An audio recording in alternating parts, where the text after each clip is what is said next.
Hello guys, कैसे आप सभी लोग। अस्सलाम वालेकुम। उम्मीद करता हूँ खैरियत से होंगे। आज मेरी मम्मा बना रही है चिकन की काली मिर्च वाली कढ़ाई।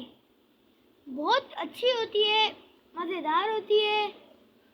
आप भी ज़रूर ट्राई करिएगा।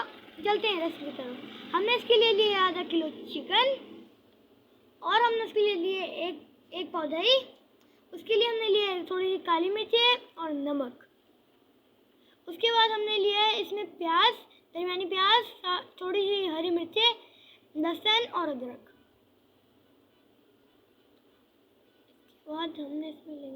इसके बाद हमने इसको जग में डाल के ग्राइंड कर लेना है। जैसे ही ग्राइंड हो जाए अब एक पत्ती में हमने चिकन डाल दिए। उसमें हम पानी डाल के जो मसाला हमने पीस लिया था वो इसमें ऐड कर देंगे। ये ऐड हो गया। इसमें हम काली मिर्चें और नमक डालेंगे। काली मिर्चें और नमक डालने के बाद हम इसमें ऑयल ऐड करेंगे।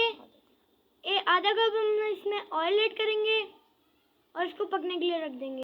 अब इसके बाद हम इसमें 1 कप दही ऐड करेंगे। दही ऐड होने के बाद हमने गार्निशिंग के लिए हरी मिर्चें और अदरक रखी है।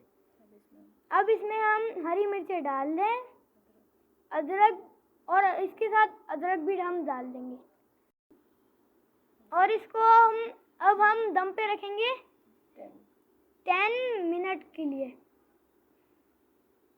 देखा कितनी झटपट रेसिपी तैयार होती है। आप भी ज़रूर ट्राई कीजिएगा। बहुत ही टेस्टी और यमी बनती है। मीन्स के इसको छोटे बड़े सब खा सकते हैं। में हमने इसको साबुत गरम मसाला लगाए और इसको रख दिए दम पे। देखें, तैयार हो चुकी है हमारी चिकन कढ़ाई। बहुत ही यम्मी खुशबू आ रही है। अगर आज की आपको ये रेसिपी पसंद आए तो मेरे चैनल को लाइक करें, सब्सक्राइब करें और ज़्यादा से ज़्यादा शेयर करें। मिलते हैं नेक्स्ट वीडियो में, तब तक के लिए गुड बाय।